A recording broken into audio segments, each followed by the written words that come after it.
Curry చెప్తున్నాను. Leaf తోటి, మన లీఫీ వెజిటబుల్ తోటి తోటకూరతో కర్రీ చెప్తాను నేను. ఓకే, ఇది కూడా చపాతీలో కానీ రైస్లో కానీ చాలా బాగుంటుంది.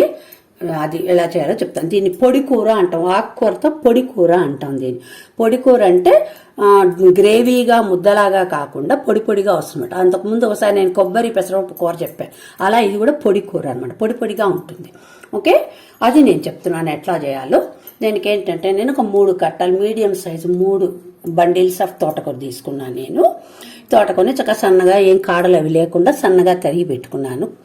దీన్ని తీసుకున్నాను. దీనికి ఒక 3 కట్టలు తీసుకుంటే దానికి నేను ఒక 2 టేబుల్ స్పూన్స్ పెసరపప్పు ఇది. ఓకే, ఈ పెసరపప్పుని కడిగి నీళ్ళలో నానబెట్టుకున్నాను అనమాట. కనీసం ఒక 20 మినిట్స్ అట్లా నానాలి, అందుకని నేను ముందు పెట్టుకున్నాను. ఈ 2 మెయిన్ ఐటమ్స్. తర్వాత ఉల్లిపాయ జస్ట్ ఒక కాయ తీసుకున్నాను, ఎక్కువ వేసుకున్న వాళ్ళైతే వేసుకోండి. తర్వాత నేను చెప్తూనే ఉంటాను ప్రతిసారి వెల్లుల్లి నేను వాడాను, కావాల్సిన వాళ్ళు వేసుకోండి. బట్ వెల్లుల్లి వేసుకున్న తర్వాత టేస్ట్ తేడా ఉంటే మాత్రం అది నా ఒరిజినల్ ఐటమ్ మాత్రం అది కాదు. నేను చెప్పేది వెల్లుల్లి లేకుండా టేస్టీగా ఉంటాయి కర్రీస్ చెప్తా, ఏది చెప్పినా కూడా. సో మామూలు ఉల్లిపాయలు, తోటకూర, పెసరపప్పు, ఈ 3 మెయిన్. దీంట్లోకి ఇంకా మళ్ళీ రెడ్ చిల్లీ పౌడర్ ఏం వేయం, మిర్చి వేసుకుంటాం మన కారానికి దగ్గర.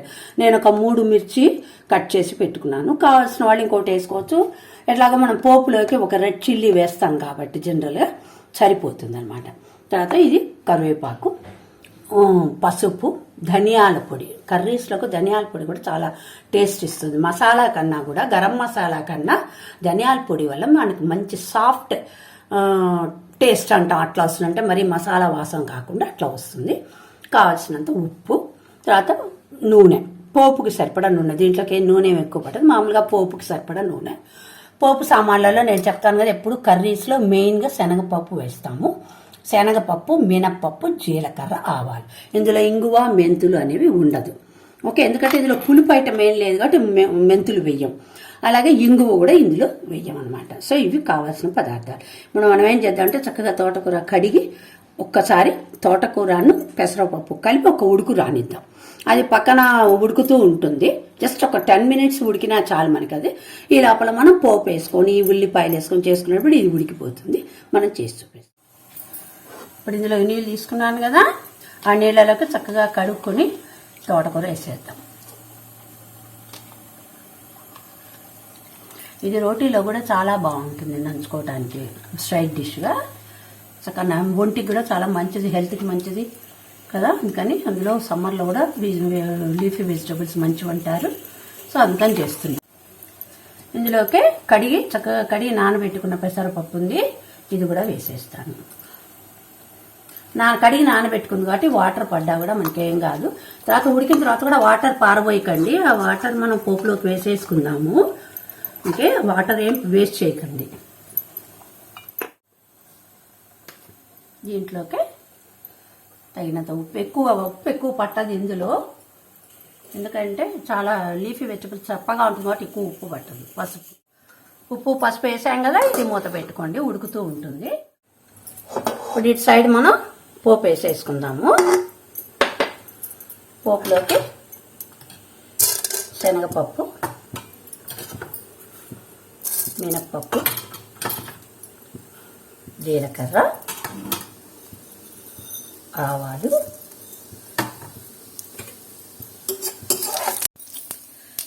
వేగినాయి. ఇందులోకి ధనియాల పొడి, చివరిలో మనం పచ్చిమిర్చి వేసుకుందాము కూర రాకుండా. ఉల్లిపాయ వేసుకొని ఒక 2 మినిట్స్ ఇవి వేస్తుంటే ఈ లోపల అది ఉడికిపోతుంది. ఎక్కువసేపు ఉడకక్కర్లా, అది నీటి తొందరగా ఉడికిపోతుంది కాబట్టి ఎక్కువసేపు ఉడకక్కల. మళ్ళీ ఇందులో కూడా మనకు కొద్దిసేపు మగ్గుతుంది కాబట్టి సమంగా ఉంటుంది. కొంచెం ఎక్కువ ఇది కూడా ఉల్లిపాయలు ట్రాన్స్పరెంట్ అయ్యేదాకా ఉంచి ఒక 2 మినిట్స్ అది కూడా వేసేస్తాం. ఇది ఉడికిపోయింది, పెసరపప్పు కూడా ఉడికింది, ఆకు కూడా ఉడికింది. ఇది ఇందులో వేసేద్దాం. ఓకే, ఇందులో కూడా కాసేపు నూనెలో కూడా మగ్గుతుంది కాబట్టి ఉడికిపోతుంది. కొద్దిగా కరివేపాకు అయ్యిందా.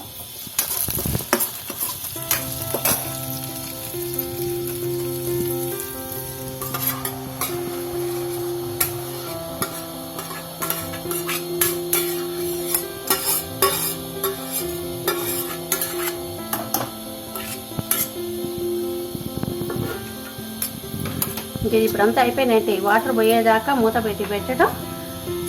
ఓకే, ఇంకా దించే ముందు కొద్దిగా మళ్ళీ ఆయిల్ వేసుకొని దించేద్దాం. ఓకే, మన శనగపిండి అది వేసుకుందాం. శనగపిండి వేసుకోవచ్చు, ఇందులోకి పుట్నాల పొడి అని ఒకటి ఉంటుంది, అది వేసుకోవచ్చు. కొబ్బరి పొడి అంటారు, అది వేసుకోవచ్చు. ఏదైనా సరే లాస్ట్లో ఆ పొడి ఏదైనా వేసుకుంటే ఏంటంటే మనకి కొంత బౌండింగ్ ఉంటుంది. కూర అయిపోయింది చూడండి, ఇందులో వాటర్ అయిపోయింది కదా. ఇదిగో కొద్దిగా పుట్నాల పొడి అని చెప్పాను నేను, నా దాంట్లో ఉంది చూడండి, అది వేస్తున్నాను. పుట్నాలు, జీలకర్ర, ఇంగువ వేసుకొచ్చిన పొడి అది వేస్తున్నాను. వేసి కొద్దిగా శనగపిండి కూడా వేసి 1 స్పూను చువ్వర్లో నూనె వేసుకొని దించుకుందాం. మనకేమవుతుందంటే ఇదంతా కూడా మంచిగా బౌండ్ అవుతుంది అంటాం కదా, ఎప్పుడు అట్లా ఉంటుందన్నమాట. లాస్ట్లో కొద్దిగా ఆయిల్ వేసుకుంటే టేస్ట్ కూడా బాగుంటుంది. ఆ మిగిలిన ఆయిల్ ఇందులోకి వేసాం. ఒక 2 మినిట్స్ నుంచి ఆయిల్ పచ్చి వాసన పోగానే ఆఫ్ చేసుకోండి. అంటే ఇది మనకి ఒక పొడి పొడిగా ఉంటుంది, శుద్ధగా ఉండదు, బాగుంటుంది కూర. అంటే ఆఫ్ చేస్తున్నాను. ఓకే, సర్వింగ్ బౌల్లోకి తీసేసాను. ఇంక ఇందులోకి నేను జనరల్గా కొత్తిమీర వేయను, ఎందుకంటే లీఫీ కర్రీనే కాబట్టి ఇందులోకి నేను కొత్తిమీర వేయను. కావాలంటే మీరు వేసుకునే వాళ్ళు ఉంటే పైన డెకరేట్ చేసుకోండి. ఇది చాలా బాగుంటుంది చపాతీలో కానీ రైస్. ఓకే, చేసి చూడండి, బాగుంటే లైక్ చేయండి, షేర్ చేయండి, సబ్స్క్రైబ్ చేయండి, బెల్ ఐకాన్ నొక్కండి. నా వంటలు ఎప్పటికప్పుడు మీకు వస్తూ ఉంటాయి. వంటలు